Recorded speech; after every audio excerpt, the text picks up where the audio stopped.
Hello friends, మా ఇంటి రుచులకు స్వాగతం. ఈరోజు నేను ఏం వంట అయితే చేయలేదండి. కొంచెం హెల్త్ బాగాలేకుండా వచ్చింది. అందుకని నేనైతే వంట అయితే ఏం చేయలేదు. మా వారైతే బయట నుంచే తీసుకొచ్చారు. పులేబొమ్మ దగ్గర అన్నపూర్ణ అపార్ట్మెంట్ ఎదురుగా అంటండి ఇంటి భోజనం పేరు. చాలా అంటే చాలా బాగుండిందండి. అసలు మన ఇంట్లో ఎలా చేసుకుంటామో అంత కమ్మగా ఉందండి. మా ఆయన అయితే వైట్ రైస్ తీసుకొచ్చేసారు.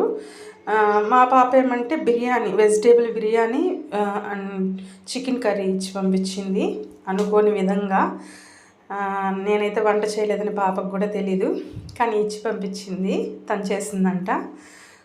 మేమైతే అది పక్కన పెట్టి ఈవినింగ్ తినొచ్చని, పిల్లలు వచ్చాక తినొచ్చని అది పక్కన పెట్టేసి మా వారు తెచ్చిన ఇంటి భోజనం చాలా అంటే చాలా బాగుండిందండి. నాకైతే భలే నచ్చేసింది.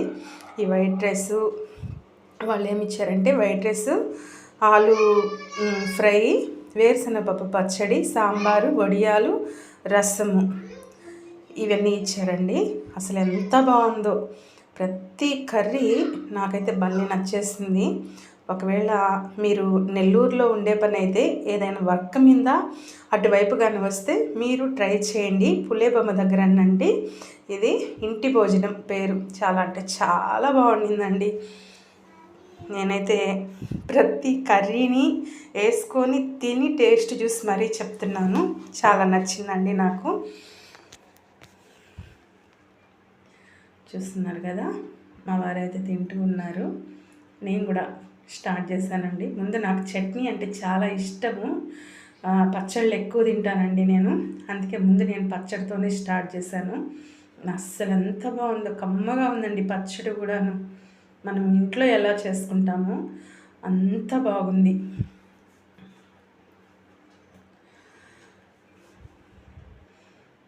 పప్పు అండి, అది పప్పు కూడా చాలా అంటే చాలా బాగుండింది. కానీ కొంచెం కారం లేదు.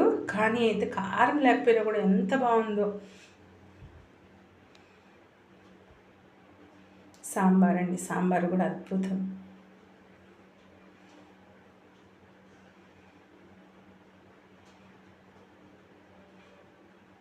రసం కలరు అలా ఉంది కాదని టేస్ట్ అయితే చాలా బాగుండిందండి. కలర్ ఎందుకో అలా కనిపిస్తుంది. నాకైతే టేస్ట్ అయితే చాలా బాగుండింది. వర్షం వస్తుందండి బయట, మా ఇంటి బయట లొకేషను. అసలు చల్లగా గాలి ఎంత బాగా వస్తుందో చూస్తున్నారు కదా, ఎంత బాగుందో బయట. చాలా అంటే చాలా బాగుండింది బయట చల్లగా కూర్చొని. ముందే ఆరోగ్యం సరిగా లేదు ఈరోజు, అందుకే